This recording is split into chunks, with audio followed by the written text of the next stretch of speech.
ఈరోజు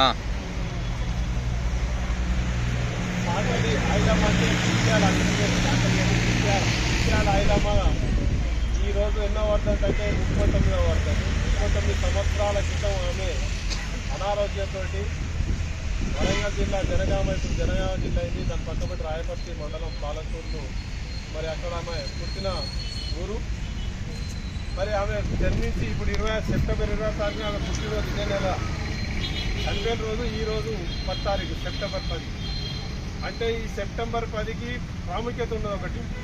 రేపటి నుంచి ఏమున్నది, సెప్టెంబర్ 11 నుంచి 17 వరకు తెలంగాణ సాయుధ రైతాంగ పోరాట ఉత్సవాలు జరిపిన చరిత్ర రేపటి నుంచి అది కార్యక్రమాలు జరుగుతూ ఉన్నాయి. అంటే మనకు నిజాం నవాబు కాలంలో మనకు స్వతంత్రం వచ్చిన తర్వాత నిజాం నవాబు కాలంలో పరిపాలన కొనసాగింది. దాంట్లో రజాకార్లు, దేశముఖులు, దొరలు, జమీందారులు, జాగీర్దారులు, పటవారీలు వీళ్ళంతా భూమి వాళ్ళ చేతుల్లో ఉంది. భూమి కోసం పోరాటం జరిగింది. అదే భూమి 4 ఎకరాలు కలుగుతుంది.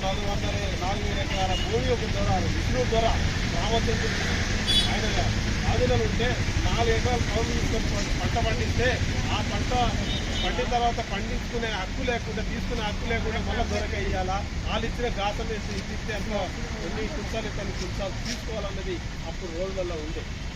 ఆ రోజుల నుంచి విముక్తి కావాలి అని భూమి కోసం, వృత్తి కోసం, వ్యక్తి చాకరి విముక్తి కోసం మరి ఆమె ప్రజలందరినీ చైతన్యం చేస్తూ తన ఊళ్ళో తన ప్రజలందరూ చైతన్యం చేస్తూ ముందుకు తీసుకోవడానికి ప్రయత్నం చేసింది. ఆ ముందు ప్రయత్నంలో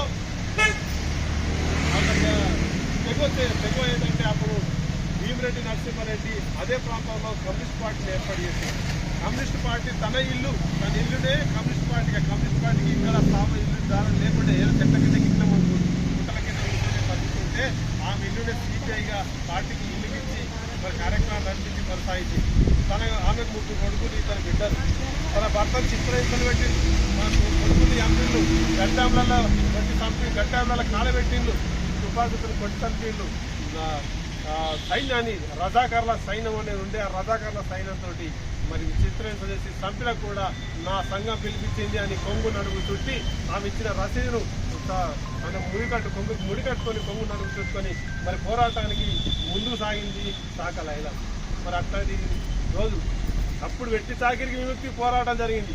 ఇప్పుడు కూడా మీది ఏమున్నది, ఎట్టి చాకిరి. అప్పుడు ఉన్నది ఎట్టి చాకిరి అంటే ఇప్పుడు కూడా ఎట్టి చాకిరే ఉంది. మీకు సమాన కూలీ లేదు, పనికి సమాన వేతనం లేదు, అంటే మీరు చేసిన పనికి గిట్టుబాటు ధర లేదు. ఇవాళ మనం వ్యక్తం ఇలా రేట్లు పెట్టిండు గవర్నమెంట్, మన ప్రభుత్వం డిజైన్ చేసి ఏమిచ్చింది, వాళ్ళు ₹5.45, 10 రూపాయల పైసలు అనేది రేటు వాళ్ళు ప్రతి విద్యార్థికి ఇస్తుంది.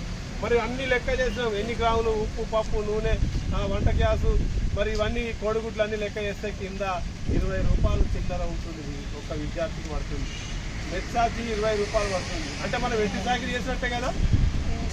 కోడిగుడ్డుకు ₹2 ఉంటే మనం పెట్టుకొని పెడితే వెట్టి చాకిరే కదా. మరి వాళ్ళు డబ్బులు లేకుండా మనం అంతా కూడా పెట్టుబడి పెట్టి మనమే వేస్తున్నాం, వాళ్ళు ఇచ్చినప్పుడు తీసుకుంటున్నాం అంటే వాళ్ళ బాధ్యత ద్వారా కాలు మొత్తం అన్నట్టే కదా. అంటే ఇంకా మనము చైతన్య పరిచే అప్పటి రోజులు ఇప్పటి రోజులు ఏం మారలేవు అన్నట్టే పరిస్థితి ఉన్నది.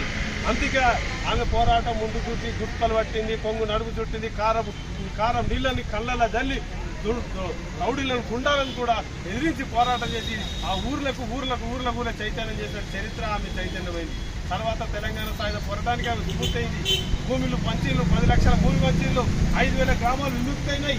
4,500 మంది కార్యకర్తలు అంటే ప్రజలు పేరు మారిపోయింది. అంతమందిని చంపింది.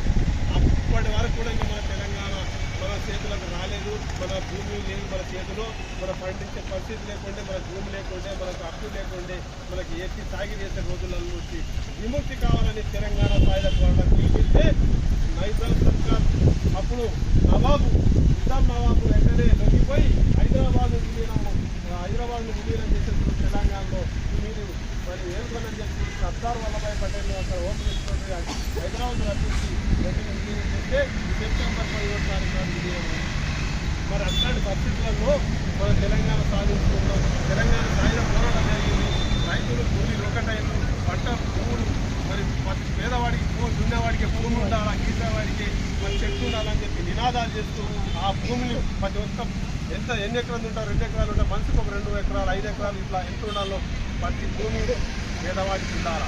ఒక్క దొర చేతుల్లో 4000 ఎకరాలు ఉందంటే అది భూమితో పుట్టిందా, భూమి వానికి పుట్టిందా, మొత్తం వాళ్ళ చేతుల్లో ఉందా అంటే అట్లాంటి రోజుల నుంచి మనం ఐక్యవర్తపరిచినటువంటి చరిత్ర సాకరాయిలమ్మకు ఉంది. కాబట్టి ఆమె ఆశయాలకు అనుగుణంగా మనం అందరం ఉద్యమాలు చేస్తూ పోరాటం చేస్తూ మన హక్కుల గురించి కూడా మనం ఈరోజు మనమేం వాళ్ళ ఉత్తమ కోరికలు అడుగుతలే. ఎన్నికలకు ముందు ఏదైతే మీరు మాట ఇచ్చిండ్రు మాకు సరిపోలేదయ్యా, మాకు జీవోలు గవర్నమెంట్ జీవోలు ప్రకారం మాకు పక్కబడి పనిచేసే వాళ్ళకు అటు అంగన్వాడీ స్కూల్ కావచ్చు, పక్కబడి ఆశా వర్కర్లు కావచ్చు, వాళ్ళకు లేకుంటే ఇంకా పక్కబడి సఫాయి కార్మికులు, మున్సిపాలిటీ కార్మికులే కాదు మరి వాళ్ళకి వేతనాలు పెరిగినాయి, నాకు కూడా ఆ రకంగానే పెంచాలా అని చెప్పి మనం సమ్మెలు గత గవర్నమెంట్ 10 సంవత్సరాలు తెలంగాణ వచ్చిన తర్వాత కేసీఆర్తో పోరాటం చేస్తే మనం మన తెలంగాణ సాయుధ పోరాటం జరిగినప్పుడు ఆ తెలంగాణ స్కూల్తోటి తెలంగాణ వచ్చిన తర్వాత న్యాయం జరుగుతూ బతుకు బాగుపడ్డాను అనుకున్నాం.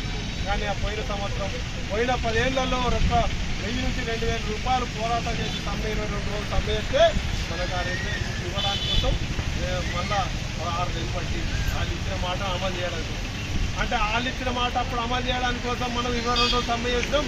మరి ఇప్పుడు ఈ గవర్నమెంట్ వచ్చినాక మరి ఈ గవర్నమెంట్ కూడా మనం లెటర్ తీసుకున్నాం, అయ్యా మేము ఇలా 2 రోజులు 9-10 నిరసన కార్యక్రమం నల్ల బాధ్యతకి వంట చేస్తూ మేము నిరసన చేస్తాం, ఇంకా చీకట్లో ఉన్నాం, మనం వెళ్తుల్లో లేదు, మా బతుకులు ఇంకా చీకటిమయం ఉంది, మా బతుకులు ఇంకా మేము ముందరికి ఓటేం లేదు, బతకలేని పరిస్థితి ఉందని చెప్తే వాళ్ళు వెంటనే మరి స్పందించాలని చెప్పి 9-10 నిన్న 9 తారీఖున 2 రోజులు నిన్నావు అన్ని మండలాల్లో చేస్తుంది. ఇలా జిల్లా కలెక్టర్లో మొత్తం 33 జిల్లాలని కలెక్టర్ చేయాలని చెప్పి మన స్టేటు మధ్యాహ్న భోజన వర్గాలు రాష్ట్రంగా పిలిపించింది. అక్కడ ఆ పిలుపుని అందుకొని ఇవాళ మనం అందరం మన మండలాల్లో ఉన్న వాళ్ళందరూ చేస్తున్నాం. ఇప్పటికి కూడా మీరు స్పందించి మీ ప్రభుత్వం స్పందించి అయ్యా మేము గెలిపించిన మేము రానున్న ఎన్నికలు ఉన్నాయి, మన సర్పంచులు, ఎంపీటీసీలు, జెడ్పీటీసీలు, మున్సిపాలిటీ ఎన్నికలు ఉన్నాయి, ఎన్నికలలో మేము మీ కార్యకర్తలు మీ సభ్యులందరూ ఓడిపోతారు. ఎందుకు ఓడిపోతారంటే గతంలో తెలంగాణలో మన ఆలెట్లు ఓడిపోయినా మీరు కూడా అట్లా ఓడగొట్టే పరిస్థితి వస్తుంది. మీరు ఇచ్చిన మాట ఏదైతే ఉన్నదో 10,000 వేతనం ఇస్తామని చెప్పి మీ మేనిఫెస్టోలో పెట్టుకొని ఎన్నికల్లో తిరిగి ఊరు తిరిగితే మేమందరం సంబరపడి మీ ఓట్లు వేపించి నేను గెలిపించినాం. అయ్యా ఆ 10,000 పెంచుకొని అంటున్నాం, మేము వేరేది కాదు, ఆ 10,000 నీళ్ళు అంటున్నాం, ఇంకా వేరే ఉద్దేశం కాదు. కాబట్టి వాళ్ళు ఇస్తున్న 10,000తో పాటు విద్యార్థిలో మెయిన్ ఛార్జీలు 6 10 రూపాయలు ఇస్తానంటే ఓటర్ల ఒక ఇడ్లీ లేక టిఫిన్ తింటేనే 40 రూపాయలు, ఇలా గోధుమకు ఎంత ఉండాలా ఓటర్లో 100 రూపాయలు 90 రూపాయలు 100 రూపాయలు. అంటే మీరు ఇచ్చేది గోధుమ పెట్టేది ఎంత ఉంది, మరి ఇచ్చేది ఎంత 5 రూపాయల 75 ఉండదు, 9 రూపాయలు 10 తింటారా, 3 గుడ్డుతో 10వ తరగతులకు 5వ తరగతులకు ఇంత వ్యత్యాసం ఉంటుంది. అందరికైతే తిండి తింటారు వ్యత్యాసం పెట్టింది. కాబట్టి ఈ వ్యత్యాసం ఉండదు, ప్రతి విద్యార్థికి 25 రూపాయలు మెచ్చాది పెంచాలా అని అడుగుతున్నాం. కోడిగుడ్లు ప్రభుత్వం 5 రూపాయలు ఇస్తుంది, అది 6 నెలలకు 3 నెలలకు మరి ఇస్తుంది.